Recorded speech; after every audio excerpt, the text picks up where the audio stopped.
L'intrigue, c'est Selim, un jeune garçon qui est en cinquième, qui en cours va lui apprendre en fait les rudiments de la guerre d'Algérie, mais en 5 minutes, en fin de trimestre, donc c'est bâclé.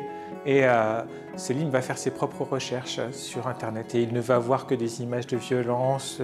Non accompagné, finalement, ça va être une expérience assez traumatisante et ça va le faire poser des questions sur sa propre identité. Il va y avoir un conflit entre Selim et lui-même, et dans ce conflit, il va faire peut-être des petites bêtises, comme on peut faire en cinquième, mais en interrogeant finalement les sources de la mémoire, qui sont la famille tout simplement, ses parents, ses grands-parents. Il va se poser quelques bonnes questions et peut-être, sans trop en dire, apporter des réponses. Il y a une conjonction d'événements finalement. Il y a l'âge, parce que plus on avance en âge, plus finalement on a tendance à regarder derrière soi et se dire, voilà, oui, je parcourais un chemin, mais ceux avant moi ont parcouru un chemin aussi. Et donc beaucoup de mes travaux d'écriture actuels tournent autour des questions de mémoire et de transmission, et ce n'est pas un hasard. Mais il y a aussi des ateliers d'écriture que je fais, en particulier sur le thème de la mémoire et de la transmission. Et j'ai vu que parmi les jeunes en particulier, il y a un vrai manque parfois, juste connaître sa mémoire et donc une partie de son identité. Donc en particulier, l'année dernière, j'avais fait une série d'ateliers d'écriture à La Courneuve auprès d'élèves de 3e, et ça a été un parmi des éléments déclencheurs de ce livre.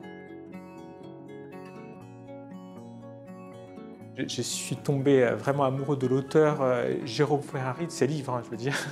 Et là où j'ai laissé mon âme, pour moi, a été une déflagration assez récente, vraiment.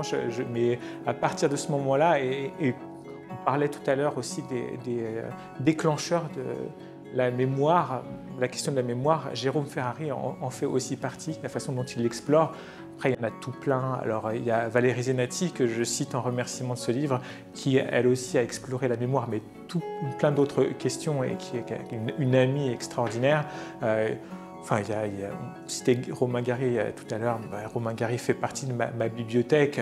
Alors, celui qui m'a donné envie d'écrire, mais que je n'ai pas lu depuis très longtemps, c'est Honoré de Balzac avec le Père Goriot. Ça a été l'étincelle qui m'a conduit à écrire mes tout premiers bouts d'écriture quand j'étais adolescent. Alors voilà, il y en a vraiment plein. Je pense que si je devais aller sur une île déserte, je prendrais une liseuse Kindle avec tout plein de livres, et j'en aurais comme ça des milliers et des milliers, je ne m'ennuierais jamais. J'ai été bercé avec les comics plus jeunes, donc ces petits livres illustrés avec des super-héros auxquels je m'identifiais. Il y a aussi un peu plus loin dans ma jeunesse les livres d'Agatha Christie, ces romans policiers formidables où il se passait plein de choses trépidantes. Et que chaque page amenait son lot de mystère, et on se demandait, mais qui est l'assassin ?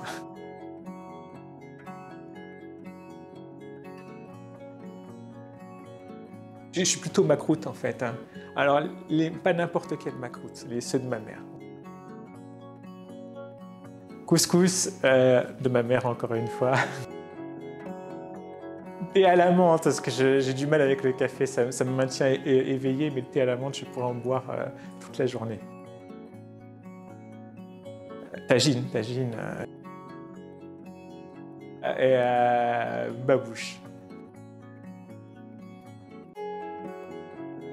Moi, j'ai connu le Maghreb des livres en tant que visiteur lors des premières éditions, enfin pas les premières éditions, mais quand je n'avais pas encore publié, j'y allais en tant que visiteur, curieux, pour découvrir des nouvelles plumes, parce que aussi j'avais peut-être ces velléités d'écriture, et je me projetais chez ces exposants en me disant, ah voilà, il y a des gens qui écrivent sur des sujets qui m'intéressent et qui ont un peu le même background que moi. Après, il y a eu aussi cette histoire depuis le tout début, le tout premier roman, quoi. Donc le Maghreb des livres est forcément dans mon cœur aussi pour ça, parce qu'on m'a accompagné en fait à chacun de mes livres, j'y vais, et là ça va être une espèce de tournant, parce que ça va être mon premier Maghreb Orient des livres, donc j'ai l'impression d'une heureuse redécouverte.